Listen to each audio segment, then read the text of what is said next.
ఈరోజు మీకు మీ ఇంటికి అటాక్ చేసేపాటికల్లా కులం గుర్తొచ్చింది, మహిళలు గుర్తొచ్చారు. గత ప్రభుత్వంలో మహిళల్ని ఎంత దారుణంగా ఈరోజు పవన్ కళ్యాణ్ గారికి ఒక కాపులకి అంటగట్టే విధంగా రాజకీయం చేస్తున్నారా? డైరెక్ట్ పాలసీలు చేస్తున్నారా? మీరు కుటుంబాలు లాగినప్పుడే వైసీపీ పార్టీ బతుకేంటో భవిష్యత్తు ఏంటో గత 2024లోనే ప్రజలు తేల్చేశారు. మీరు రప్ప రప్ప అంటున్నారు కదా, ఈరోజు మేము కూడా తలుచుకుంటే మీకన్నా ఎక్కువ డైలాగులు చెప్పగలం, మీకన్నా ఎక్కువ చేయగలం. మీ చెప్పులు పట్టుకొని రోడ్డు మీదకి వెళ్తారని మేము తెలియజేస్తున్నాం. ఓట్లు కూడా అడుక్కోవడం కనుక బెగ్గింగ్ చేస్తారు, మామూలుగా కాదు. అమ్మ ధర్మం చేయండి, ఓటు ధర్మం చేయండి అనుకుంటే స్టేజ్కి తీసుకెళ్తామని మేము తెలియజేస్తున్నాం. అన్న నమస్తే అన్న. ఏంటి ఈ రోజున అంబటి రాంబాబు నరశేషన్ తరుణంలో వైసీపీ నాయకులందరూ మాట్లాడుతున్నారు. గతంలో వంగవీటి, ఇప్పుడు అంబటి కాపు నాయకుల్ని టార్గెట్గా చేసుకుని చంద్రబాబు ఈ రోజున కక్షపూరితమైన రాజకీయాలు చేస్తూ ఉన్నాడు. ఈరోజు కాపు సామాజిక వర్గాన్ని మొత్తం దిగజారిపోయేలాగా చంద్రబాబు కాపు నాయకులు అరెస్ట్ చేశారని చెప్పి వైసీపీ నాయకులందరూ మాట్లాడుతారన్న. అసలు ఏం చెప్తారు మీరు దాని గురించి? సార్, ఈరోజు కులాన్ని తీసుకొస్తున్నాను అంబటి వాళ్ళ ఫ్యామిలీ అండి. ఈరోజు అంబటి రాంబాబు గారి మీద అటాక్ చేసిన ఉద్దేశంలో ఈరోజు వాళ్ళ కుటుంబ సభ్యులకి అందరికీ కాపు కులం గుర్తొచ్చిందా? ఆ రోజు కాపులు అంటేనే ఇష్టం లేదు, కాపులు తాగుతారు, ఇచ్చేస్తారు అని చెప్పేసి మాట్లాడిన రోజులు కూడా అంబటి రాంబాబు గారు ఉన్నారు. ఈరోజు వాళ్ళ కుటుంబంలో నుంచి వాళ్ళ కూతుర్లు వచ్చి మాట్లాడుతున్నారు. అమ్మ, మీరు ఒకటి గుర్తుంచుకోండి, ఆ రోజు కాపు అనే విషయంలో కళ్యాణ్ గారు వాళ్ళ ఫ్యామిలీ మీకు గుర్తు రాలేదా? మీ నాన్నగారు వాళ్ళు అధికారంలో ఉన్నప్పుడు అసలు పవన్ కళ్యాణ్ గారిని వాళ్ళ కుటుంబ సభ్యుల్ని ఎంత నీచంగా మహిళల్ని లేకుండా ఎంత అవమానాలు చేశారు. సంబంధం లేని, అది రాజకీయాలకి సంబంధం లేని చంద్రబాబు నాయుడు గారి లాంటి శ్రీమతి సతీమణిని కూడా ఎంత విమర్శ చేశారు. ఆమె రాజకీయాల్లోకే రాదు, అలాంటి పర్సన్ కూడా రాజకీయాల్లో లాక్కొచ్చి మహిళల్ని ఎంత విధంగా అవమానించారు. ఈరోజు మీకు మీ ఇంటికి అటాక్ చేసేపాటికల్లా కులం గుర్తొచ్చింది, మహిళలు గుర్తొచ్చారు. గత ప్రభుత్వంలో మహిళల్ని ఎంత దారుణంగా అసలు కనుమరుగయ్యే విధంగా సుమారు 30,000 మంది కనుమరుగయ్యే విధంగా మీ ప్రభుత్వంలోనే ఉందని, మీ నాన్నగారు ఏ అధికారంలో ఉన్నప్పుడు ఇలాంటివి జరిగినాయి అని మేము విధంగా తెలియజేస్తున్నాం. ముఖ్యంగా గుర్తుంచుకొని, ఈరోజు మీ కాపు కులం గుర్తొచ్చిందా? ఈరోజు కళ్యాణ్ గారిని మీరు పట్టించుకోమని మీరు అడుగుతున్నారా? ఎందుకు అడుగుతున్నారు? ఆ రోజు కళ్యాణ్ గారు అవమానించినప్పుడు కానీ, ఆ రోజు కళ్యాణ్ గారి ఫ్యామిలీని అవమానించినప్పుడు కానీ, తల్లిని అవమానించినప్పుడు కానీ మీరంతా ఏమైపోయారు? ఆ రోజు కులం గుర్తుకు రాలేదా? ఈరోజే కులం గుర్తుకొచ్చిందా మీకు? అంటే అవసరానికి కులాన్ని వాడుకుంటారా? అవసరానికి మహిళలను వాడుకుంటారా? ఇదేనా మీ రాజకీయం? మీ నాన్నగారు ఏ రాజకీయం చేశారో ఇప్పుడు మీరు రాజకీయం చేస్తున్నారా? మీరు మహిళలు ఆలోచనతో మాట్లాడు. ఆ రోజు మీ నాన్నగారిని మీరు ఎందుకు విమర్శించలా? నాన్న, మీ రాజకీయాల్లోకి ఆడవాళ్ళని ఎందుకు రాణిస్తున్నారు? అది పద్ధతి కాదు. ఈ కులాన్ని మీరే తిట్టారు, కులాన్ని ఈరోజు మేము ఎందుకు మాట్లాడాల్సి వస్తుందని మీరు ఎందుకు అనుకోలేకపోతున్నారు? కులం అనేది ఈరోజు గుర్తొచ్చిందా? ఈరోజు పవన్ కళ్యాణ్ గారికి ఒక కాపులకి అంటగట్టే విధంగా రాజకీయం చేస్తున్నారా? డైరెక్ట్ పాలసీలు చేస్తున్నారా? మీరు ఇవన్నీ ప్రజలు చూస్తూ ఉన్నారు. మీరు ఎలాంటి పాలిటిక్స్ చేస్తారో మాకు తెలుసు. గత ప్రభుత్వంలో ఎలాంటి రాజకీయం చేశారో ప్రజలందరూ గమనించారు కాబట్టి ఈరోజు రాజకీయాల్లో లేకుండా పోయారు.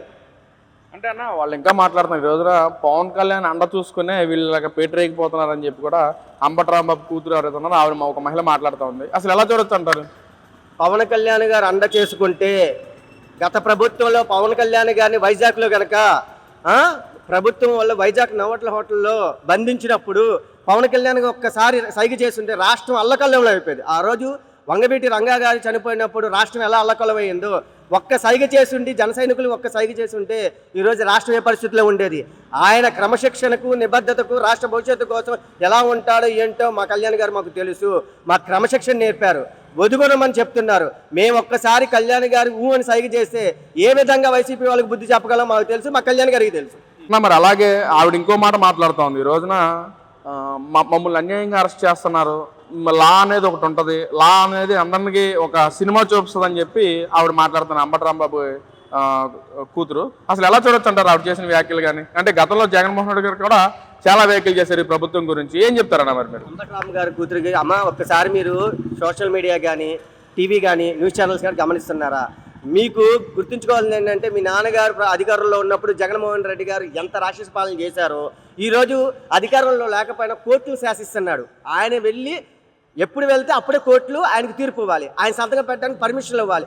అలాంటి కోర్టుల వ్యవస్థను మీరు అవమానం చేసిన పరిణామంలో మీరు ఏ విధంగా చూసుకున్నారు? అంటే వ్యవస్థ మీకు అనుకూలంగా ఉంటే కరెక్టు. ఈరోజు ఆ వ్యవస్థనే మీరు ఈరోజు ఆ వ్యవస్థ పనిచేస్తుంది, ఆ వ్యవస్థ మీకు శిక్షిస్తుంది అని మీరు ఎలా చెప్పగలుగుతున్నారు? ఏ విధంగా చెప్పగలుగుతారు? మీకు నచ్చినప్పుడు కోర్టులు పనిచేయట్లేదు, పోలీసులు పనిచేయట్లేదు, అంతా ఊడిగాలు చేస్తున్నారు అని మాట్లాడతారు.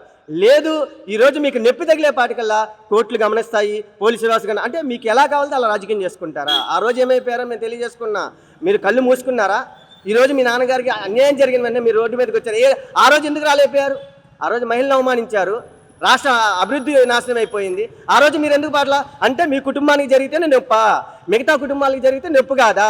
ఇదేనా మీకు మీ నాన్నగారు చెప్పిన రాజకీయం? ఈరోజు మీరు పాలిటిక్స్ చేస్తున్నారు, డైవర్ట్ పాలిటిక్స్. ఎలాగో జగన్మోహన్ రెడ్డి చేసేది అదే. ఈరోజు ఆడవాళ్ళ ఎందుకు కూడా మీరు కూడా పాలిటిక్స్ చేస్తున్నారు. ఏ విధంగా చేస్తున్నారు మీరు? మిగతా వాళ్ళు మహిళలు కదా.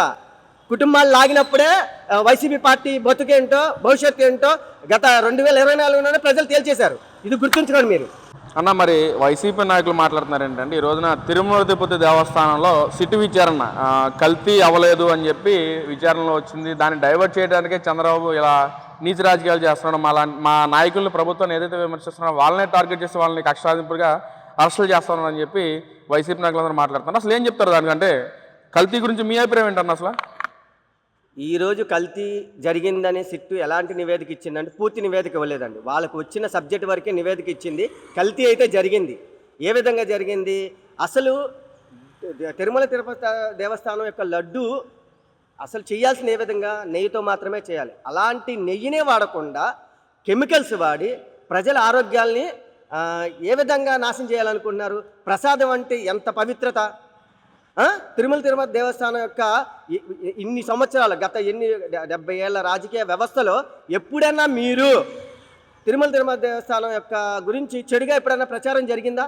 మీ ప్రభుత్వంలో జరిగిన రాజకీయం చేసి చివరికి దేవస్థానాన్ని కూడా రాజకీయంగా వాడుకొని తిరుమల పవిత్రతను అపవిత్రం చేసిన ఒకే వ్యక్తి ఉన్నాడు ఎవరంటే వైఎస్ జగన్మోహన్ రెడ్డి గారు. ఆ రోజు మీ పరిపాలనలో మీ కమిటీ సభ్యులు మీ అధికారులు మాత్రమే కదా తిరుమల దేవస్థానంలో ఉంది. మీకు ప్రమేయం లేకుండా మీ హస్తం లేకుండానే కల్తీ జరిగిందా?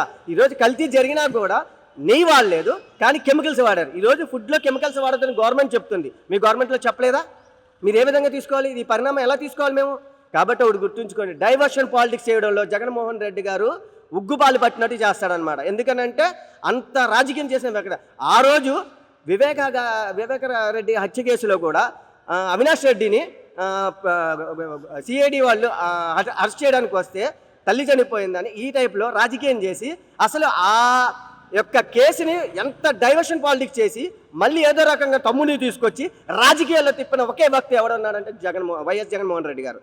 ఇవన్నీ మీరు చూసారో మీకు తెలియకపోతే యూట్యూబ్లోకి వెళ్ళండి, సోషల్ మీడియాలోకి వెళ్ళండి. గత ప్రభుత్వంలో ఇలాంటి రాజకీయం డైవర్షన్ పాలిటిక్స్ ఎలాంటివి చేశారన్నది బాగా జనాలకు తెలుసు. మీరు ఇలాంటిలో వెన్నతో పెట్టిన విద్యను మేము జగన్మోహన్ రెడ్డి గారికి బాగా తెలుసు, మాకు ఆ విషయం తెలుసు. ప్రజలు బాగా బుద్ధి చెప్తారు. ఈసారి 11 సీట్లు కూడా ఉండవు. ఖచ్చితంగా జగన్మోహన్ రెడ్డి గారు రాష్ట్రాన్ని వదిలిపోతారని నేను తెలియజేసుకున్నాను. అన్న, మరి అలాగే ఈ రోజున బైరెడ్డి సిద్ధార్థ రెడ్డి కూడా మాట్లాడుతున్నారు. అధికారంలోకి వచ్చిన తర్వాత మేము ఎవరిని వదిలిపెట్టము, సినిమా చూపిస్తాము, మీరు ఎక్కడికి వెళ్ళినా సరే వాళ్ళ రూపాన మేమే కనిపిస్తాం, పోలీస్ స్టేషన్కి వెళ్ళా మేమే ఉంటాం, కోర్టులకు వెళ్ళా మేమే ఉంటాం అని చెప్పి ఒక వార్నింగ్లా మాట్లాడుతున్నారు ఆయన. అసలు ఆ వ్యాఖ్యల్ని ఎలా చూడొచ్చంటారు? మీరు ఏ విధంగా సమాధానం చెప్తారు? మరి గతంలో చెప్పానండి నేను, జగన్మోహన్ రెడ్డి గారు రాజారెడ్డి పరిపాలన తీసుకొస్తారు, రాజకీయం చేస్తాడు, కక్షపూరితమైన రాజకీయాలు చేస్తారని మేము గతంలోనే చెప్పాను.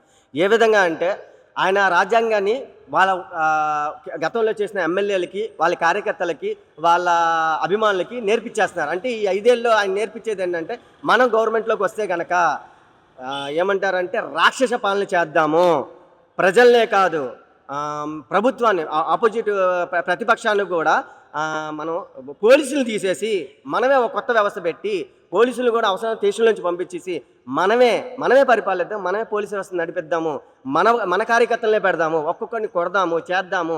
బ్లాక్ బుక్కులు, రెడ్ బుక్కులు మీరు రెడీ చేస్తారా?